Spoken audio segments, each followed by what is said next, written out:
జగన్ పవన్ కళ్యాణ్ని కులం పేరుతో రెచ్చగొట్టాడు, తిట్టాడు అని చెప్తున్నారు చంద్రబాబు తాజాగా నెల్లూరు సభలో. చంద్రబాబు గారు గుర్తుపెట్టాల్సిందైతే పవన్ కళ్యాణ్ కులానికి సంబంధించినటువంటి అంశం ఇది సాయి కృష్ణ ఉదంతంలోని. జగన్మోహన్ రెడ్డి వెళ్ళి సాయి కృష్ణకి న్యాయం చేయమన్నాడు కానీ కాపులకి న్యాయం చేయమనలేదు అక్కడ. సరే వాళ్ళ కులపోళ్ళు అటోళ్ళు మాట్లాడుతున్నారు, ఇటోళ్ళు మాట్లాడుతున్నారు. కాకపోతే సైకో లాంటి పదాలు మరొకసారి మాట్లాడుకొచ్చారు ఆయన. ఇప్పుడు ప్రధానంగా కులాల పేర్లు చెప్పి, మతాల పేర్లు చెప్పి రాష్ట్రంలో అలజడిని సృష్టించడానికి చంద్రబాబు చేస్తున్న ప్రయత్నాలు ప్రతి 3 నెలలకు ఒకసారి కనిపిస్తూనే ఉంటాయి. మా హయాంలో దళిత క్రైస్తవులకు రిజర్వేషన్ ఇవ్వాలని తీర్మానమే చేశాం అంటూ చెప్పుకొచ్చారు జగన్మోహన్ రెడ్డి. ఇక్కడ దళితుల్లో అనేక మంది క్రైస్తవం మారిపోయారు కాబట్టి వాళ్ళని రఘురామకృష్ణరాజు అడ్డుకుంటున్నారు కాబట్టి వాళ్ళని వాడుకునేటటువంటి ప్రయత్నమే ఇక్కడ జగన్మోహన్ రెడ్డి చేస్తుంది. ఎందుకంటే ఎట్లాగూ దళిత క్రైస్తవ రిజర్వేషన్ అన్నది రాజ్యాంగాన్ని మార్చడానికి కూడా సాధ్యం కాదు, అది క్లియర్. కాకపోతే అటు కాంగ్రెస్ పార్టీ ఇన్నేళ్ళు ఉన్నటువంటి కాంగ్రెస్ పార్టీ కానీ ఇప్పుడు వీళ్ళందరూ కూడా ఆ ఓట్ల మీద డిపెండ్ అయ్యి ఉన్నారు కాబట్టి జగన్ కూడా ఆ ఓట్ల కోసం మొన్నటి ఉద్యమాన్ని సమర్థిస్తున్నట్టు కనబడుతోంది. అలాగే రాష్ట్రంలో పరిస్థితులు దారుణంగా ఉన్నాయి అన్నటువంటి వ్యాఖ్యలు చేసుకొచ్చారు. ఇక్కడితో చంద్రబాబు నాయుడు ఆగిపోలేములా, ఇక్కడితో చంద్రబాబు నాయుడు ఆగిపోవడంలా కులాలు పేరు చెప్పి, మతాలు పేరు చెప్పి రాష్ట్రంలో అలజడి క్రియేట్ చేసే కార్యక్రమానికి ఈ 2 సంవత్సరాలలో శతకోటి ఉదాహరణలు, ఎగ్జాంపుల్స్ కనిపిస్తాయి. కులాల మధ్య, మతాల మధ్య చిచ్చు పెట్టాలని చెప్పి చంద్రబాబు నాయుడు గారు చేస్తూ ఉన్న ప్రయత్నాలు ప్రతి 3 నెలలకోసారైనా కనిపిస్తుంటుంది ఏదో ఒకటి. ఈ మధ్యకాలంలోనే చూస్తూ ఉన్నాం, ప్రభుత్వంలో ఉన్నవారు, పదవుల్లో ఉన్నవారు,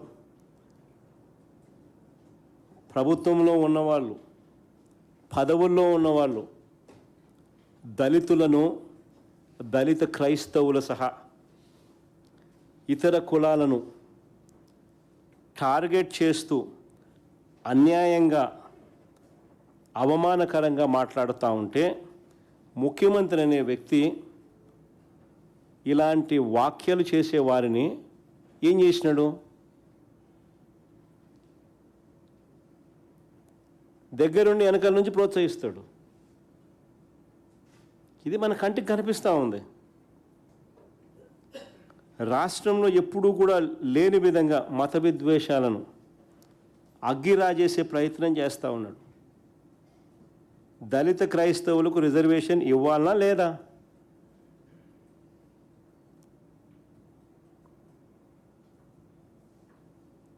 అని కేంద్రం నియమించిన సుప్రీంకోర్టు మాజీ chief justice KG Balakrishnan commission విచారణ నేపథ్యంలో జరుగుతూ ఉంది. కేంద్రం నియమించిన సుప్రీంకోర్టు మాజీ chief justice KG Balakrishnan commission విచారణ చేస్తూ ఉన్న నేపథ్యంలో, ఈ నేపథ్యంలో మతం మారితే పేదరికం, సామాజిక హోదాలు ఇవి మారవు, మతానికి వీరి రిజర్వేషన్స్కు ముడిపెట్టడం ధర్మం కాదు అని చెప్పి మేము ఏకంగా అసెంబ్లీలో తీర్మానం చేశాం. కాపీ ఆఫ్ ద తీర్మానం మార్చ్ 2023 మార్చి 24 ఏకంగా అసెంబ్లీలో తీర్మానం చేశాం.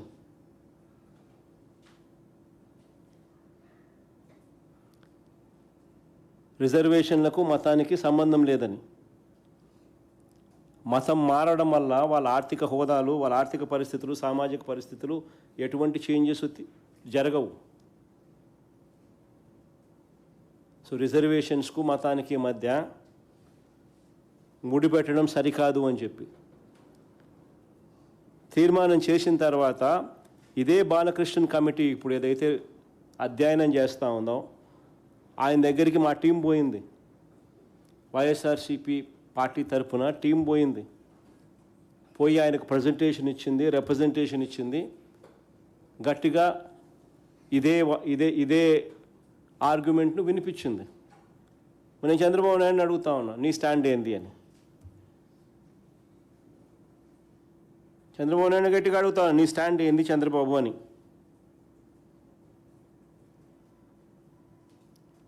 చేతనైతే మంచి చేయి,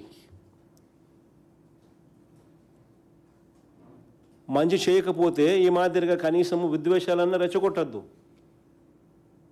నీ పార్టీకి సంబంధించిన వాళ్ళు, పదవుల్లో ఉన్నవాళ్ళు దళితులను కించపరుస్తూ ఇష్టం వచ్చినట్టుగా మాట్లాడుతూ ఉంటే ముఖ్యమంత్రి హోదాలో నువ్వు ఉండి ఏం చేస్తూ ఉండవు? కట్టడి చేయాలి అన్న కనీసం ఇంకిత జ్ఞానం కూడా లేకపోతే పేదవాడికి ఏ రకంగా న్యాయం జరుగుతుంది?